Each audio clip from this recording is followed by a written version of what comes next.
when you become complete, self-actualizing, relationships are the foundation.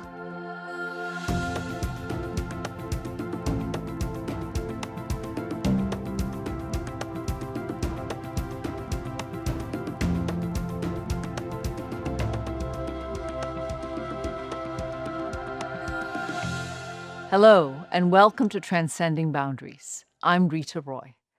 I remember the first time that I read Dr. Leroy Little Bear's work. It wasn't just the ideas that stayed with me, but it was the space between the words.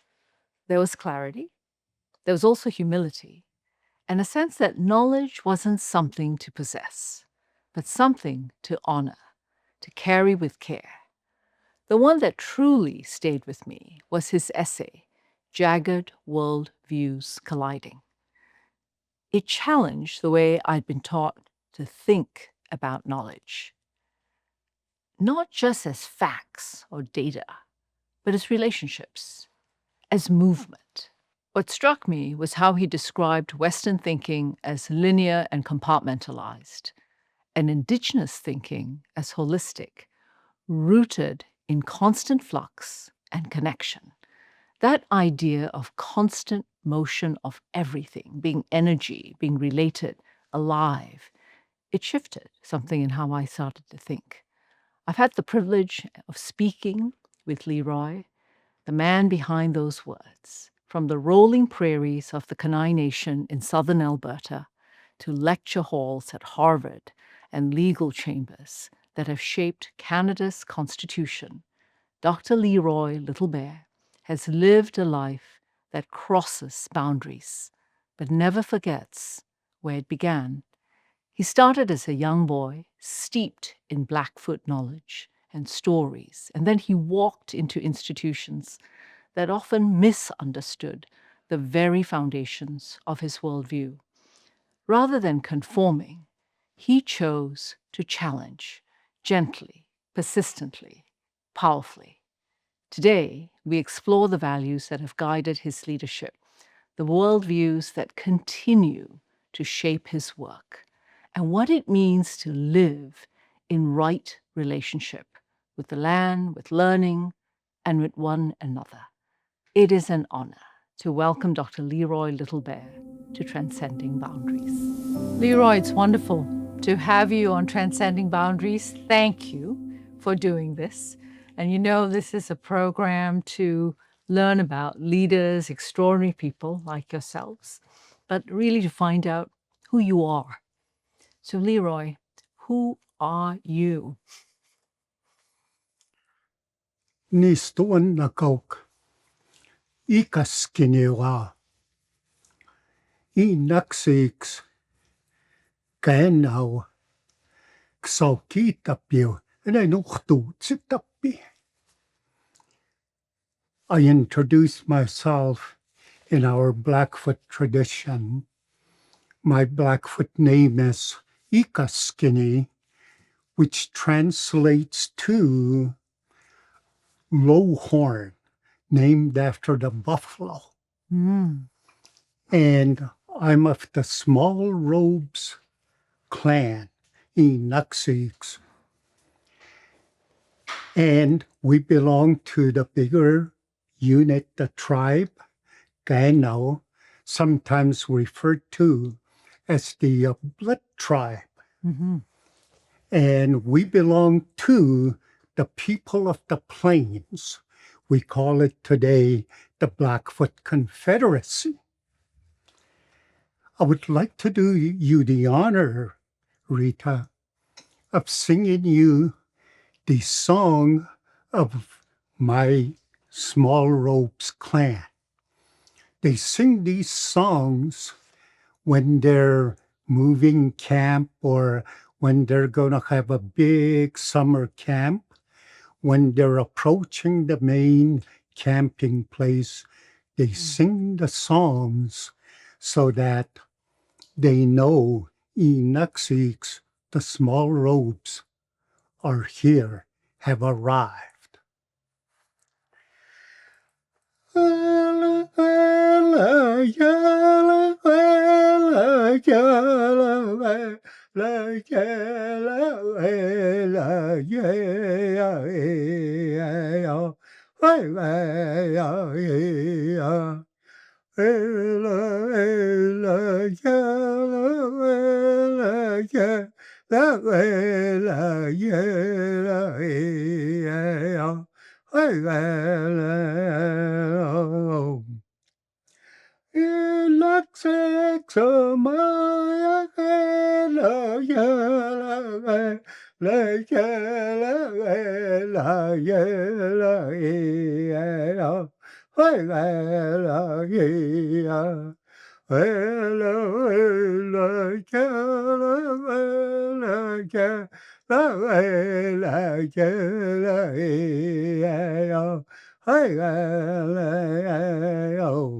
Oh, Enuxics. That's who I am. Wow, that's quite an introduction. It's beautiful, beautiful. Tell me about growing up. You hail from a place called Kanai. What was it like growing up, and what were your mum and dad like? Yeah. Well, when I think about it and then I think way back, of course, my first memories are about mom and dad. And I guess the sounds that I grew up around were our Blackfoot language. And that's what I grew up with. But as I grew up a little bit older, my dad, you know, was working for a non-Indigenous farmer. And whenever the farmer came, they were talking a different language. In his case, of course, English, but I didn't understand that. I just knew something was different. But at home, when I was singing our song Enuxics, among the Blackfoot and among Gana, our tribe, our clan was well known for their singing. And so when I was growing up, I used to hear my dad singing all the time, my mom singing all the time, and of course, my siblings and so on. All I heard was Blackfoot songs. So that's what in the soundscape world, that's what I grew up with. See, but I was always curious because when I heard that other language, I didn't understand it, but I knew there was something different. And it turns out that, hey, that curiosity, finding out what's that all about, that's what, I was always interested trying to find out. I'm trying to learn. And if we want to call it, what is it like to try and cross a boundary? Yeah. That's remarkable. And then, I mean, it sounds like music, different sounds. But there must have been lots of stories as well, and stories about the culture, stories about tradition, about history. Would you share some of those stories from that time growing up? Thanks for asking that. As we had one elderly grandma, and I had lots of these grandmas, and she would tell us these old time stories, and at night she would start telling when it's time to go to bed and so on. She would gather us, and sometimes, and most of the time, I should say, we'd fall asleep while she was telling the stories. And one of our favorite stories revolves around we have these big boulders and so on out on the plains. Supposedly, the scientists tell us that after during the last ice age, that the ice was just like a big plow and so on. And it rolled these big stones and so on. But we have a story about the stone. And the stone was our trickster figure, Napi, was wandering along one day, and it was really hot, but Napi had a buffalo robe, and he had a dog with him, and because it was getting so hot, he happened to stop by the big rock, and he told the big rock, "Hey, I'm going to give you this robe and you can use it when it's going to rain and it's too hot for me." So he went on, and then lo and behold, a thunderstorm comes, and he tells his pet dog, "Go back and get my robe." So what he had given away, now he wanted to take back. And the rock said, "No, he gave it to me.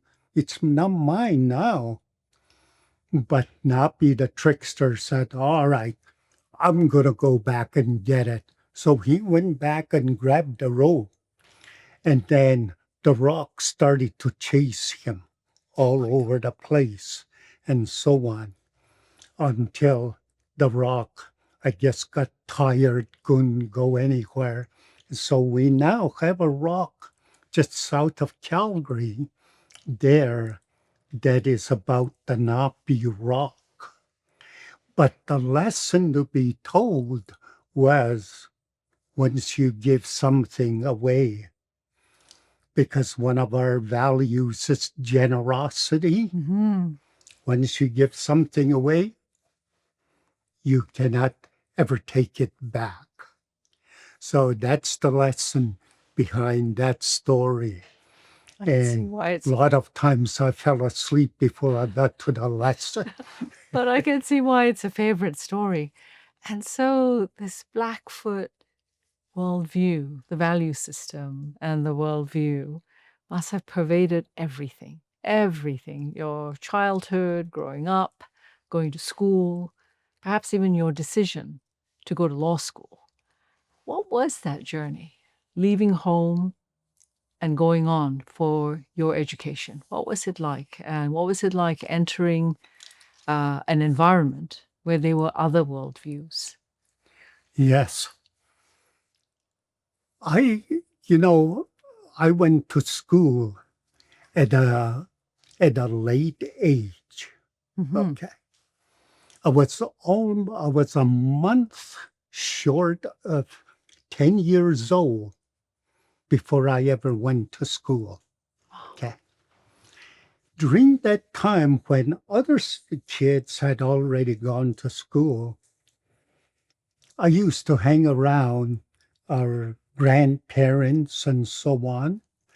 And we have a tradition where it was you can call it's our iPhones. Uh-huh. People would come and visit, Yeah. and they would exchange information, tell stories, what news they've heard, and so on. And my grandpa place, lots of time there would be 5, 6, 7 wagons around the place that were all visiting. And I would hear them talk about residential school. Mm. Mm. It was an issue for them because now when you think back, government was taking kids and forcing them into school. But I didn't really understand what that was all about, but I heard them talking. Until much later, I was a teenager when I was at the back of a hay rack. We were haying during the summer. I was at the back of the hay rack, and my uncle and another elder were on the hay rack with me. And the issue about residential school came up. And what I distinctly remember was they said the black robes, those people that are running the residential school, their whole way of looking, their beliefs and so on, their religion is a social control mechanism. That's what they said. But still, I didn't quite fully understood that. But when I started experiencing it, being prohibited to speak English and so on, I Understood. that's what my uncle and that elder were talking about.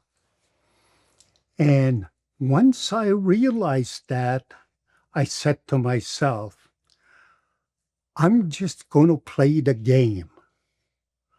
Knowing what's all behind that, I'm just going to play the game.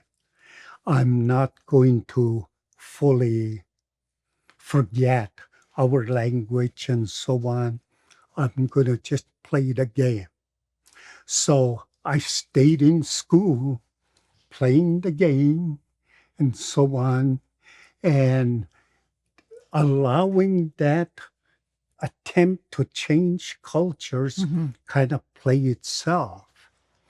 And one of the things that my uncle told me a little bit later that fell right in place was he said, we have to make a living.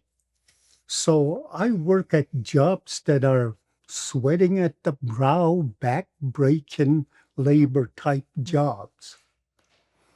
But if you go to school, you'll get paid for your thoughts. That's what he told me. And he said, but don't forget your people. So he said, go to school, but don't forget your people. So it was all those what I had heard at a younger age bearing itself, and to that advice by my uncle is really what carried me through Yes. And all guided that you. residential school experience. But interestingly enough, I ended up being very interested in science because I was always wanting to find out, I wonder why these things are the way they are, and so on in science. And so the science part of the education was something that I was very interested in. And after I graduated from high school, I said, I'm going to go to university, to pick up on science. See, but when I did enter university, I said to myself, the science might be very interesting to me, but how is it going to help my people? Thinking back to what my uncle told me. And so I changed from science over into areas like political science. And in the end, I took up law as a way that I thought would help our people by understanding the law. See, but science was always at the back of my mind. And science has always been a passion of yours too, because it's fed all manner of curiosity about the world and about the ecology and about the environment. So I remember that so clearly from our early discussions. Right, The stories of science, but also the worldview of the right, Blackfoot. Yeah. And Leroy, you became an educator as well. Yeah. So clearly you achieved. And I love what your uncle said. If you study hard, you'll be paid for your thoughts. But really, you were in a position to also impart thought and to encourage thinking among your students. And you set up, I think it was the first department at University of Lethbridge, a department which focused on, I'm going to get this right, it was called Native American Studies, and it had never existed before.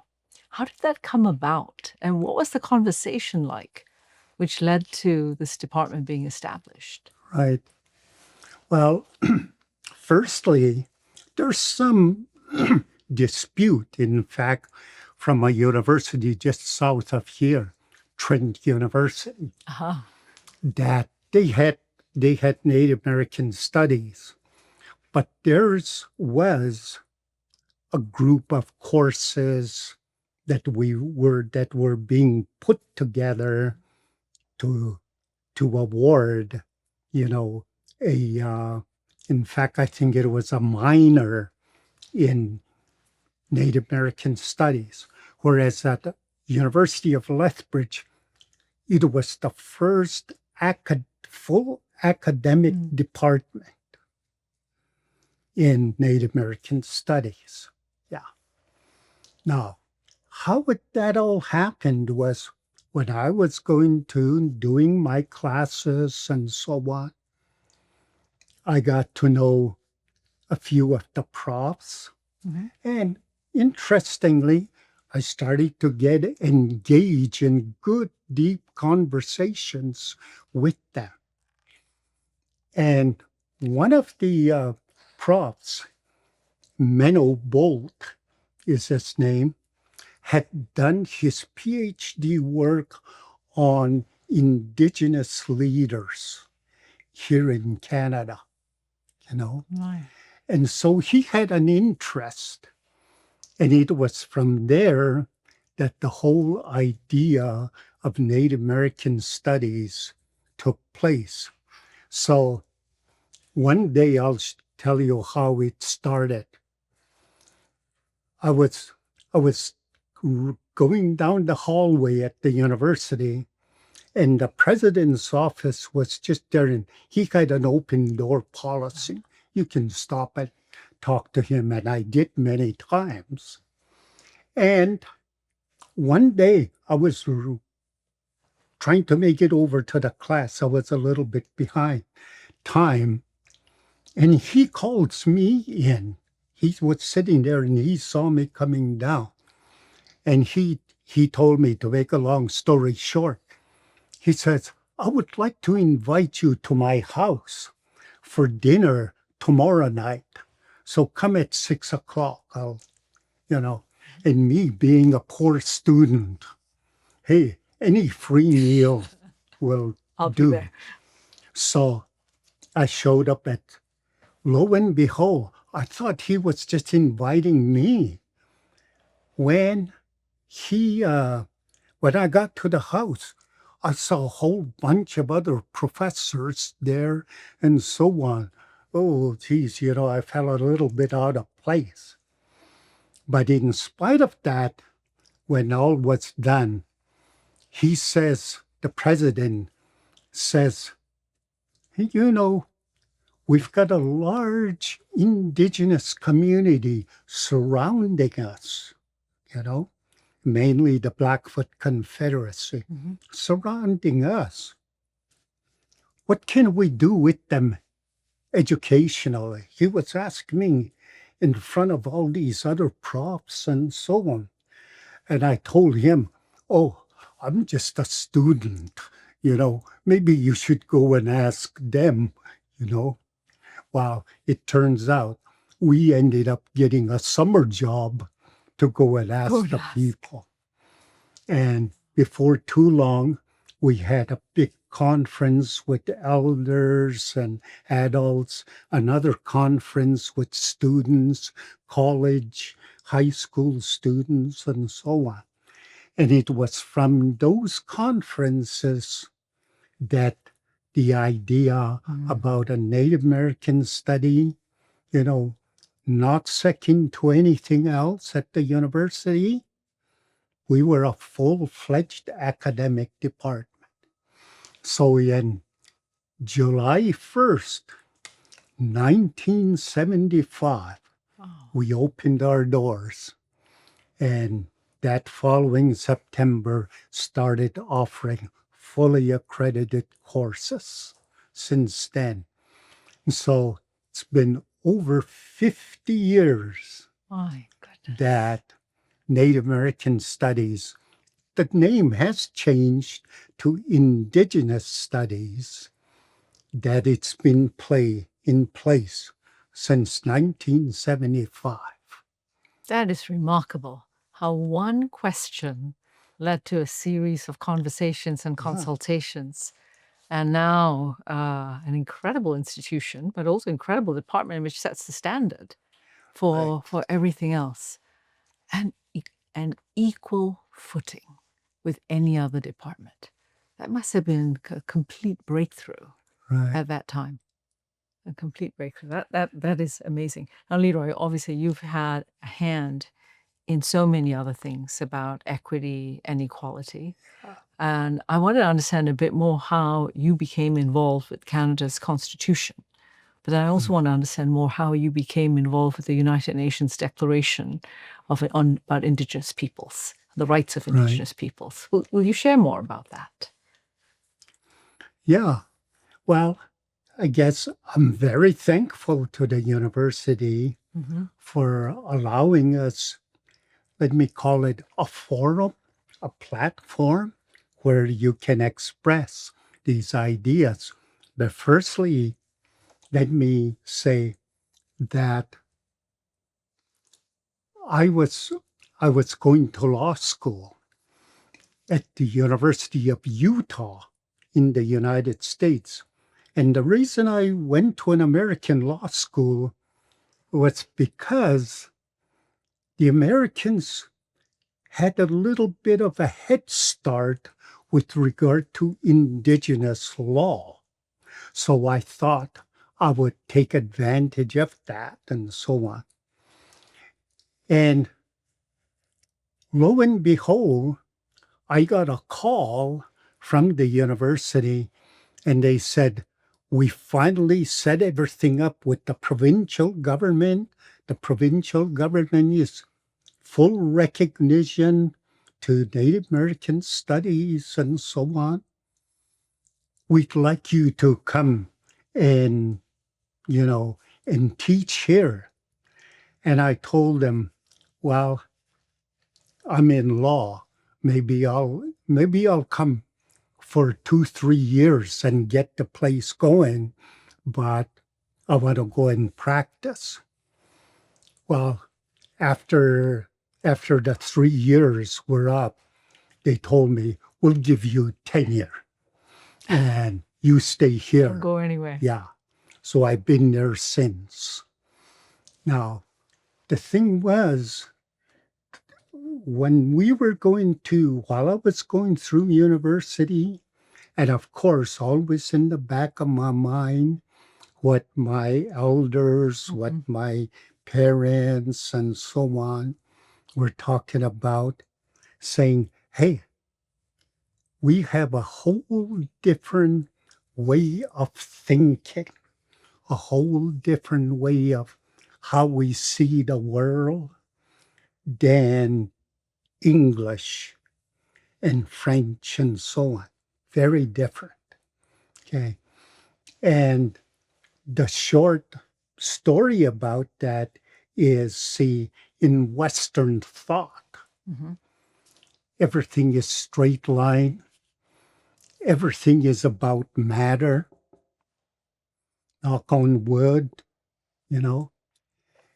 Everything is about speed, bigger, faster, those are all the social problems, and not social problems, but social values that come with how people see the world. And when I stop and think about, oh, I see what those old stories were about, and so on, I figured, hey, there's a very different worldview. Okay. And let me just give you a couple examples. In English, if I were to say, I'm going to go lay down, okay, we say, oh, I'm going to go lay on the bed and take a rest and so on. In Blackfoot, when we say something similar, I would say, what that means, when you stop and think about it, what that means is, I'm going to make myself thin. Okay. I'm going to make myself thin. What's that about? Well, that's because we think in energy waves. All those energy waves and how they relate and so on, that's the spirit. See? And those spirits that are out there and so on, if you're standing straight up, hey, all those energy waves will be hitting you, going through you. But if you're laying down, if you make yourself thin, a whole lot less will be going through you. In other words, you'll get true rest. See? Very different than simply saying, I'm going to go lay down. See? Yes. And I've explained to many people, when we say, hey, here's a dog, a pet dog, and everybody has a pet dog. Well, in English, a dog is a dog is a dog is a dog. See? But in our language, a dog, if you ask the Blackfoot speaker about a dog, in English, they would say, well, yeah, that's a dog. But that's just a very short answer. The real answer is that a dog in Blackfoot is imitao. What imitao translates to is a being of some kind, but we never say what. It's a being of some kind that's on the move. See, it may appear anthropomorphically, it may appear the way it does now, but it could change any time. And that's because, see, in our view, we operate with those energy waves that are always in a state of flux.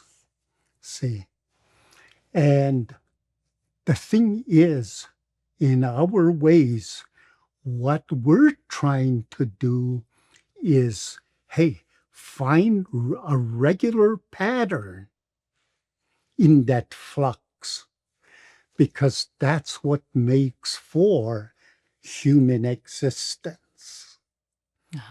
So the thing is, we're always trying to say, where's the regular patterns and so on. And if you fool around with that spectrum of patterns that make for humans, hey, we won't last too long. I jokingly tell people, I used to text Neanderthal man. Where is he now? See? In other words, the patterns It's changed. It's gone. made for its existence are gone. All gone. So he's, Well, that's a worldview that's incredibly dynamic. yeah, And it's talking about almost a subatomic level, that molecules which move at fast speeds all the time. That means it's about also seeing the world in whole, not in fragments. yeah. So it's that difference Yes. that I've come along based on the stories, Yeah. the songs, ceremonies that made for those difference. And you begin to realize that difference in thought patterns. See? Yes. How does it then translate into recognizing people, whether it is recognizing the rights of Indigenous people, whether it's about creating space in a country like Canada for all of us to be? And what does it mean in terms of how we live? We've been telling people that in our world today, everything is transactional as opposed to transformative. See? And what I mean by transactional, the best example I can come up with is picture yourself going into a grocery store. You get your basket, you put all your stuff in it, you come to the till, and what happens at the till? Click, click, click, click. You pay. You pay, you walk out. That's transaction. No human, no relational thing in that involved. See? Very different from a transformative approach where, for instance, if you had a CEO that has a lot of authority and so on, and says to himself, I'm going to work with my workers, my employees. I'm going to make a team. I'm going to make a team. I'm going to share my authority with them. In other words, any decision we're going to make, I'm going to ask them so they can have their input and so on, so that we become a happy family and so on. I'll reward them for good work and so on.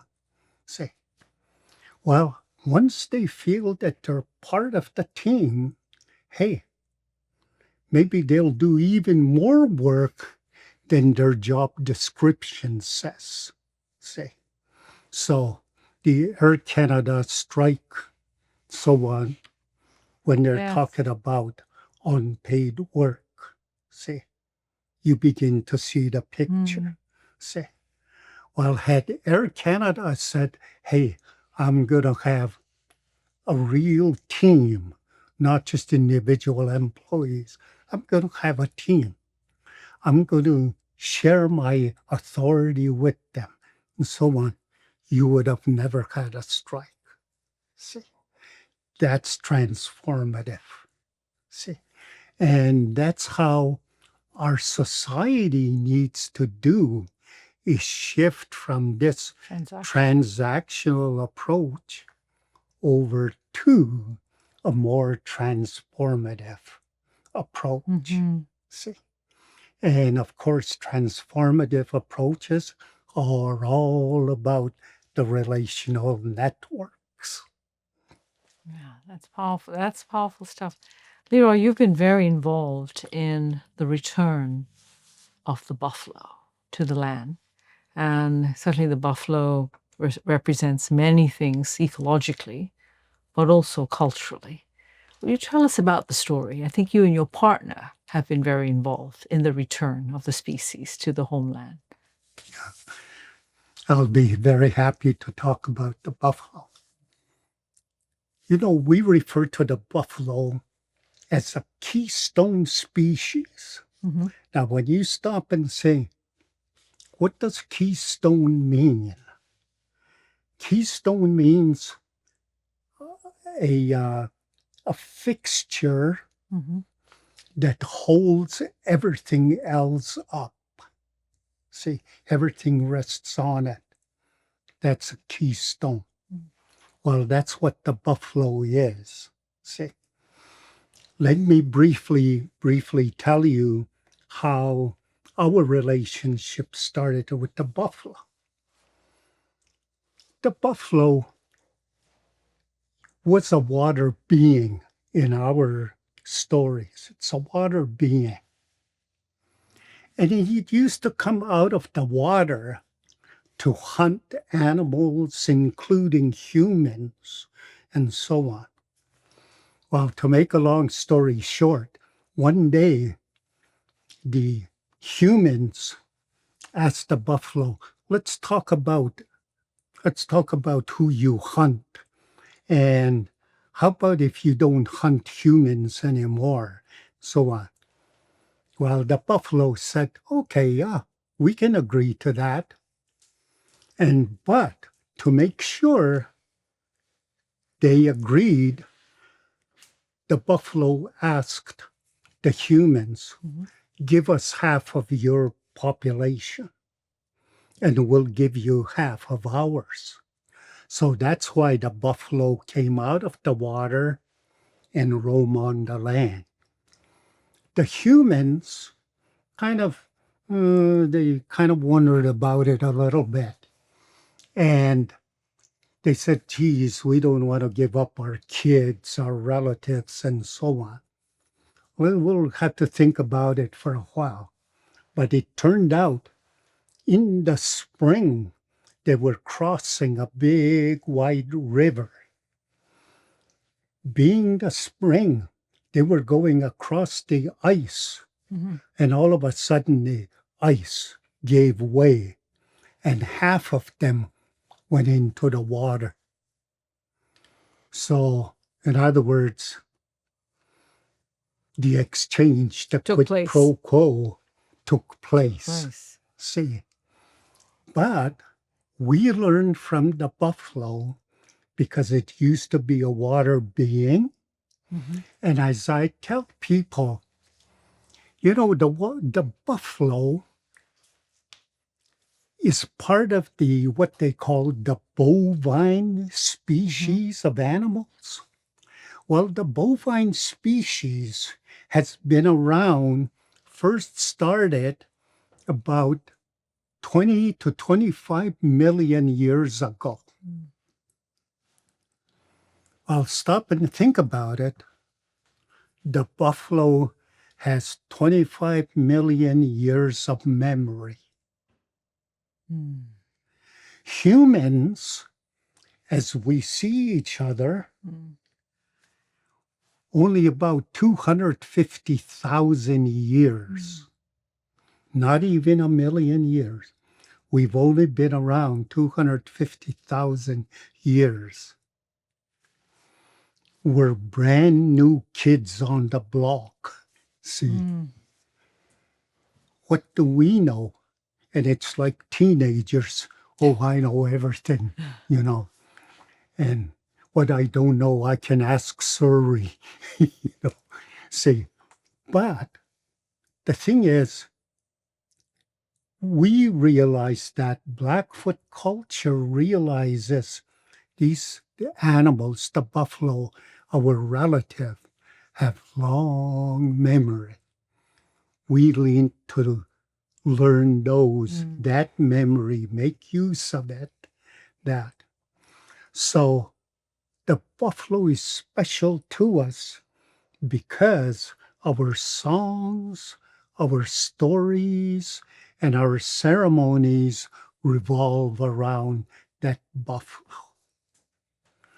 When it almost disappeared as a result of government policy, hey, we were losing our culture, our language. So now we're trying to bring that back, bring the buffalo back so that we can continue to learn from them. They're like our elders, see? And that's why the Buffalo Treaty came to be. Yes. you know. Yeah. It was with those thoughts in mind that the Buffalo Treaty came to be.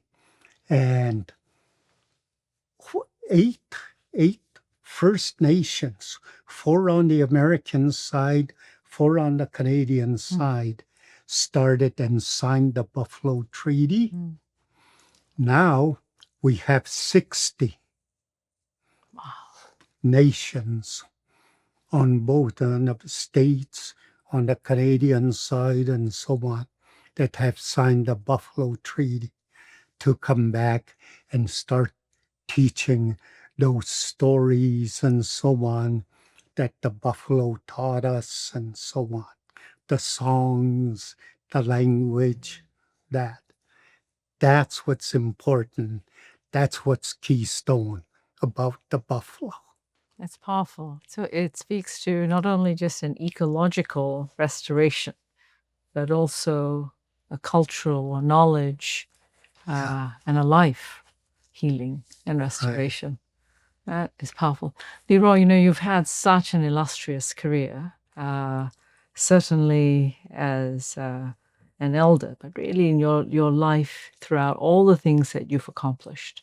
When you think about what's happening in the world today, as turbulent as it is, with conflicts everywhere, with this treasure trove of a Blackfoot worldview about what it means to be in relationship, what it means to have the right relationship. What's a message we can share with others who also want to be on this path, who also want to be in relationship with other beings, each other, to be able to understand that they have interpretive templates, but that's just what they are. That's just what they are. And we all, in many ways, also want to self-actualize, to become real humans. What's the message that we can share with other young people or just any citizen who's interested anywhere in the world? Well, when you look at it from a holistic view, think about a spider web and so on. Everything is connected, which begins to say, hey, whatever you do or what somebody else does connects to you too, see, because of all the connections.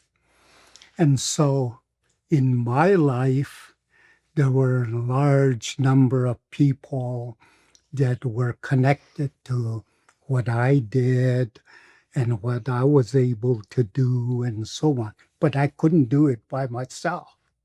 It was all these connections to others and that.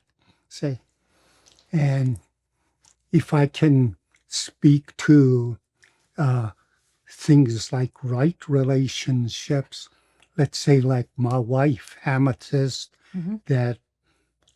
that I worked with over a lifetime and so on. One night,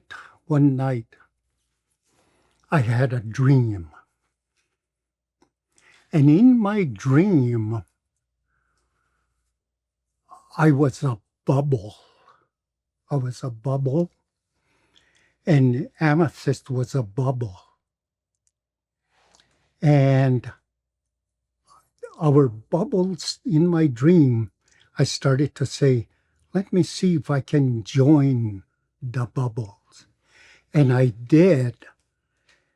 And I said, but in my mind, it was though I was half awake. And I was saying, is this real? Is this real? Let me try it again. And I did. I tried it again, and it happened. Same thing. Our bubbles came together and so on. And not long after that, I woke up and I was telling her about that and so on. Well, that, that dream is symbolic of our connections and how we work together and so on. It's to the point where I get up and she says, "Oh, I know what you're thinking." You know, she reads my mind. And and so, but working relationships and so on, she's one of those people that help to make things happen. See? And so if you were to spread that among relatives, friends, connections that you have, and so on, yes, things will happen. See? Because everybody is all of one mind. See? When you're not of one mind, no, it's like a sour drop in the water. Say, things usually don't happen. Yes. But it's that type of relationship and so on. And when I tell people, let me use my granddaughter as an example. Ever since she was a baby, I used to carry her around, and at night time, I would walk outside with her, and I'd tell her, "What kind of story do you want to hear?" And I tell her the stories and so on. Then, but as she was growing up, I started telling her. I said, "Remember, you can be the best in any field, sports, education, and so on. You can be the best. You could be the fastest runner and so on, best swimmer, etc. But if you don't know how to get along with people, you'll never make it. You can be the smartest. If you don't know how to get along with people, you'll never make it." See? So in other words, it's that connection. It's that spider web connection. So most of us in a transactional world don't have people skills. We don't have very good people skills. See? In our transformative world, hey, we talk, we exchange, and so on. We tell jokes, we have lots of humor and so on. So we share that, even the thought parts of it, not just material stuff, but the thought aspects we share. See? So it's people skill that will make things happen. See? And that's part of the right relational approach. See? People skills. And so when I talk about my wife as a partner and so on, hey,